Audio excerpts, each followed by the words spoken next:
Welcome to big news. నేను మీ గౌసుద్దీన్ షేక్. ఉన్నదే రాస్తా, చూసిందే చెప్తా. మైలార్దేవపల్లిలో పేలుడు సంఘటన చోటు చేసుకుంది. ఈ సంఘటన స్థానికంగా కలకలం రేపింది.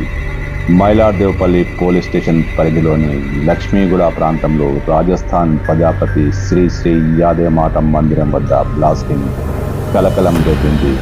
ఉదయం ఆలయం వద్ద స్థానిక పూజారి చెట్లను తొలగిస్తున్న సమయంలో ఒక్కసారిగా పేలుడు పదార్థం బ్లాస్ట్ అయింది.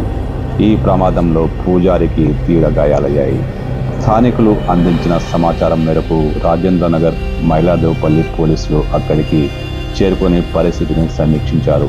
అసలు ఈ పేలుడు ఎలా జరిగింది, అక్కడ ఏదైనా పేలుడు పదార్థం ఉందా లేక ఏదైనా కెమికల్ బ్లాస్టింగ్ జరిగిందా అనే అంశంలో పోలీసులు దర్యాప్తు కొనసాగిస్తున్నారు. అయితే దేవాలయం పరిసరాల్లో బ్లాస్టింగ్ జరగడంతో స్థానికంగా కలకలం ఏర్పడింది.